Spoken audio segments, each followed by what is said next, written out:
नमस्कार।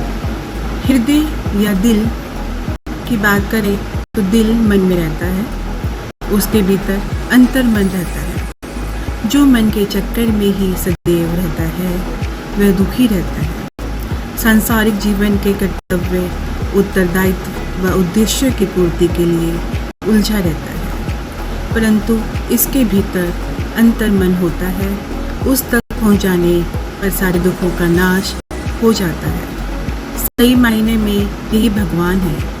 अंतर मन तक पहुँचने से जो मन को रोकता है, इसलिए मन को धार्मिक ज्ञान से स्वयं के वश में करना पड़ता है।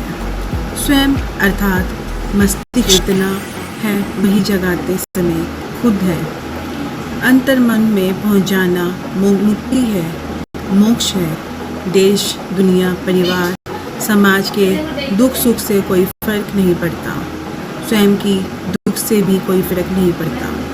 हमेशा इंसान सुख व आनंदित रहता है। इसलिए तो कहते हैं मन का नाटक है। दुख सुख असली में आत्मा चिर आनंदित रहता है। इसलिए स्वयं के दिमाग को दिल के अंतर्मन से जोड़िए। अंतर्मन में स्वयं की चेतना को स्थापित कर देने पर संसारिक सुख से कोई फर्क नहीं पड़ता। ना गरीबी, ना बदसूरती, ना अपमान का, ना पारिवारिक के सदस्य, मित्र, प्रियजन की मृत्यु का दुख होता है। प्रेमिका पत्नी धोखा दे भी तो कोई दुख नहीं होता। देश दुनिया समाज में अशांति हो, युद्ध हो, अराजकता हो तो कोई भी दुख नहीं होता।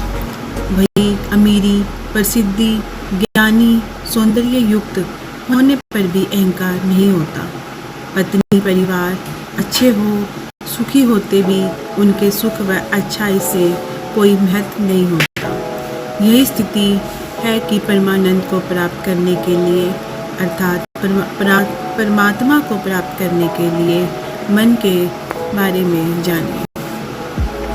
मन का लगभग 10वां हिस्सा होता है, जिसमें स्वयं तथा वातावरण के बारे में जानकारी रहती है। दैनिक कार्यों में व्यक्ति मन के इसी भाग को व्यवहार में लाता है। यह मन का लगभग 90% हिस्सा है, जिसके कार्य के बारे में व्यक्ति को जानकारी होती ही नहीं। यह मन की स्वस्थ एवं अस्वस्थ क्रियाओं पर प्रभाव डालता है। इसका बोध व्यक्ति को आने वाले सपनों से हो सकता है।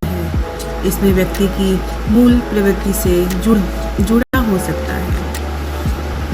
इच्छाएं जैसे कि भूख, प्यास, यौन इच्छाएं दबी रहती है। मनुष्य मन के इस भाग का संचेतन इस्तेमाल नहीं कर सकता। यदि इस भाग में दबी इच्छाएं नियंत्रण शक्ति से बचकर प्रकट हो जाए तो कोई लक्षण उत्पन्न हो जाते हैं, जो बाद में किसी मनोरोग का रूप ले लेते हैं। मन के संचेतन तथा अचेतन के बीच का हिस्सा है, जिसे मनुष्य चाहने पर इस्तेमाल कर सकता है। जैसे स्मरण शक्ति का वह हिस्सा जो व्यक्ति प्रयास करके किसी घटना को याद करने में प्रयोग कर सकता है।